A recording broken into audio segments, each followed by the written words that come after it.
Baik, terima kasih Anda masih setia untuk menyaksikan Newspedia, meningkatkan ketahanan pangan demi kemakmuran masyarakat, ya, kesejahteraan masyarakat begitu.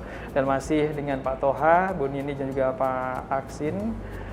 Tadi disampaikan oleh Pak Aksin juga dijelaskan tentang ya peranan TNI di dalam ketahanan pangan dengan mungkin SDM tidak semuanya sebenarnya benar-benar expert di bidang tani gitu, tapi upahanya luar biasa gitu ya.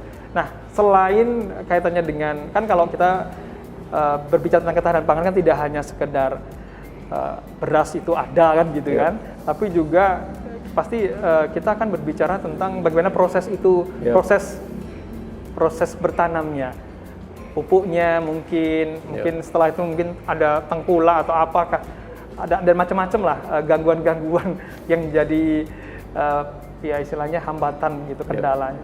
Nah, apakah di sini juga ada semacam operasi-operasi untuk tengkulak gitu yang nakal atau apa ya, pendistribusian pupuk yang nggak seharusnya kayak gitu, gimana? Jangan sewu. Kalau secara praktis itu nggak ada, Mas. Kalau kita membantu memang ada, pengecekan itu ada.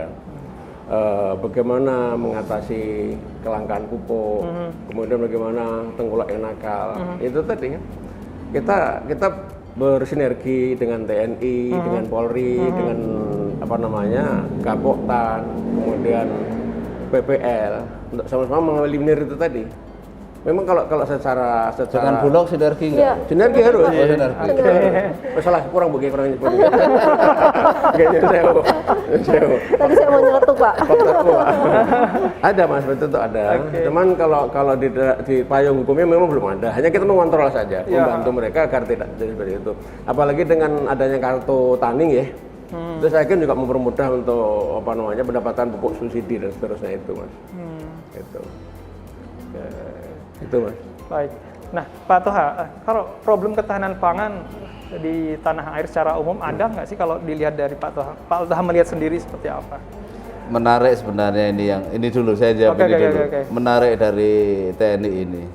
Jadi dengan ketahanan pangan, dengan dia ikut program ketahanan pangan, membantu petani, membuat demplot, mendampingi. Itu tentara kan masuk desa. Kalau dulu kan ada TMMD. Ada, Pak. Saya sering jadi irupnya Pak dulu, Pak.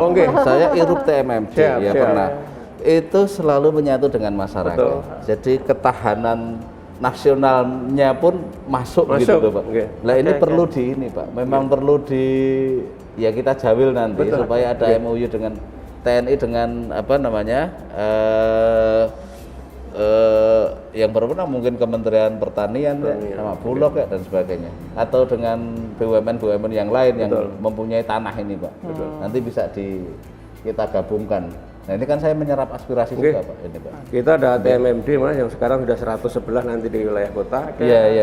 Itu kan sebagai sarana untuk mendukung kelancaran distribusi pangan. Contoh kemarin yang 110, Mas, di Wonogiri itu yang tadinya jalan itu nggak tembus ke Jawa Timur. Alhamdulillah Pak Toha tembus kemarin, kita tembuskan. Itu kan termasuk juga mempermudah sirkulasi atau distribusi jangkauan antar provinsi bahkan ya. Di segala wilayah kita ada. Tadinya mungkin antar desa nggak nyambung, kita sambungkan, kita kerjakan dengan apakah dengan karya bakti maupun dengan TMMD. Insya Allah itu juga sangat-sangat mendukung dalam rangka ketahanan pangan maupun ketahanan nasional. Nah, yang maksud saya ini ketahanan pangan ini, Mas. Ini kan dari tahun ke tahun itu kan sebenarnya beda arti. Kalau tahun 70-an itu sebenarnya ketersediaan tingkat nasional, global sudah selesai. Kalau tahun 80-an itu akses pangan sampai rumah tangga. Itu namanya ketahanan pangan. Sampai jadi rumah sudah tangga, ada pangan itu bagaimana sampai ke keluarga. Kemudian yang tahun 90-an ke sini itu produksi pangan yang cukup dengan harga yang pantas gitu kan. Artinya makanya ada harga eceran tertinggi itu kan, lalu juga terjangkau oleh MBR, masyarakat berpenghasilan rendah. Nah, itu yang sekarang kita ini kan, artinya secara lebih apa ya, lebih luas lagi ya. Jadi siapapun bisa menjangkau, membeli dan dapat pangan ini. Tapi ini tadi, pertanyaan Mas Seno tadi. Apa kendalanya sekarang? Problemnya jadi ketahanan pangan itu kan tidak hanya tidak hanya masalah produksi, tapi juga distribusi, kedaulatan, macam-macam lah. Nah, kaitannya dengan produksi saat ini, salah satu kendalanya adalah keterbatasan lahan. Lahan ini kan banyak yang alih fungsi atau apa? Alih fungsi, ya kan. Kadang-kadang mohon maaf pemerintah daerah tidak disiplin dalam hal mengalih fungsikan itu. Sebenarnya lahan hijau, tapi ya dengan dengan berbagai cara jadi lahan kuning. Akhirnya jadi enggak lahan ini. Kemudian yang kedua ya jumlah penduduk yang semakin banyak. Artinya kan kebutuhan semakin banyak. Lahan mengecil. Ini logikanya aja. Lahan mengecil berarti produksi lebih kecil, penduduk lebih banyak, demandnya lebih banyak. Kebutuhan lebih banyak. Artinya bisa sih nanti pangan meningkat atau naik. Kemudian kesuburan tanah itu sekarang berkurang. Betul. Sehingga ketika 2000 meter itu per patok, kalau di tempat saya itu per patok 2000 sampai 3000 meter. Dulu bisa menghasilkan katakanlah 5 ton, nah sekarang kadang-kadang cuma 2 ton. Nah ini. Kemudian yang selanjutnya ya penerapan teknologi yang kurang. Penerapan teknologi artinya ya termasuk pupuknya, termasuk caranya memanen, kemudian pengolahannya dengan mesin yang canggih dan seterusnya. Penerapan teknologi kita belum artinya maksimal. masih banyak petani yang masih konvensional gitu, tidak petani modern gitu kan. Istilahnya kayak gitu ya, Pak. Itu kendala-kendalanya. Artinya ini menjadi perhatian dari Kementerian Pertanian dalam hal produksi ini ya. Distribusi juga begitu. Distribusi yang dialami Bulog tadi kan masuk tapi nggak keluar. Mungkin juga mohon maaf ada tengkulak-tengkulak yang memainkan harga, ini kan juga distribusi, kaitannya dengan distribusi. Jadi banyak sebenarnya, kompleks ini ketahanan pangan ini. Kalau untuk kebijakan dari yang ketahanan pangan kan tadi tahun 2012 ya Pak, itu masih Undang-Undang Nomor 18 tahun 2012, benar ya? Betul. Nah, itu masih relevan untuk bisa masih jadi undang-undang gitu dijalankan saat ini, atau mesti butuh produk baru apa mungkin dari kebijakan gitu? Saat ini ada usulan di Prolegnas untuk merevisi undang-undang pangan itu, undang-undang pangan, karena ini masalah substansial signifikan atau utama ya, yang perlu kajiannya secara dinamis.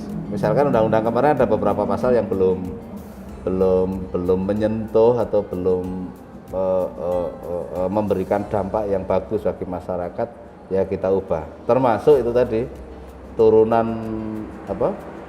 perintah undang-undang untuk membentuk Badan Ketahanan Pangan Nasional itu kan belum terbentuk. Ya, itu belum terbentuk.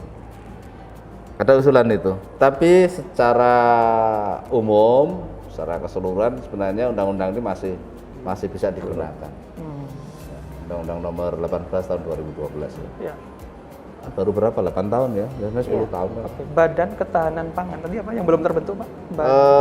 Badan Pangan Nasional. Badan Pangan Nasional atau Badan Ketahanan Pangan boleh. Belum ada nomenklaturnya karena belum terbentuk. Semacam itulah. Badan yang mengurusi pangan secara nasional.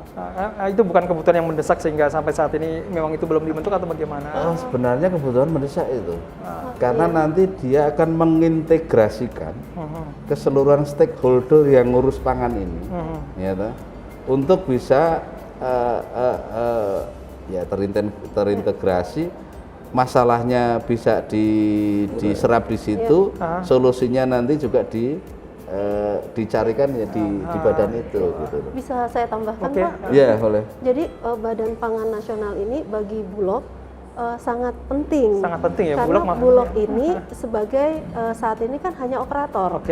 Dan sekarang ini kan banyak ketika misalkan ketika mau OP harus nunggu surat dari Kemendak, harus ada Permendaknya. Kemudian misalkan mau ada bantuan harus dari Kemensos kan begitu. Kemudian nanti kalau pada saat penyerapan mungkin dari Kementan kan begitu. Mungkin kalau misalkan ini ada satu badan, artinya semua yang tadi sampaikan Pak Toha bisa terintegrasi. Gitu. Tidak didesak pemerintah untuk Sudah kita mendesak. Sudah mendesak.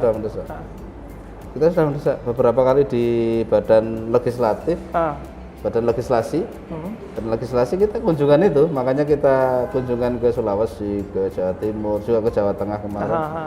Kita tanya, sudah ada badan ketahanan pangan belum atau dinas ketahanan pangan atau dinas pangan mirip-mirip lah gitu ya, maksudnya yang di daerah gitu sudah ada enggak? Ternyata Malah ada. sudah ada, di daerah sudah ada. Meskipun tidak mengacu ke yang mengacu ke undang-undang itu ya Pak ya, bukan ya, tapi ke mungkin Kementerian Pertanian, permen atau apa gitu paling atau gimana? Oh bukan, dia anunya ke Kementerian Pertanian, karena di Kementerian Pertanian ada badan ketahanan pangan kalau nggak salah ya. Di bawah Kementerian Pertanian. Iya. Di bawah kementerian. Jadi jangan di bawah kementerian, ya badan sendiri. Badan sendiri ya. Nasional itu tadi. Sehingga punya otoritas gitu ya. Betul. Oke, baik, kita jeda lagi untuk segmen selanjutnya dan pastikan Anda mitra hati-hati tetap bersama kami di Newspedia.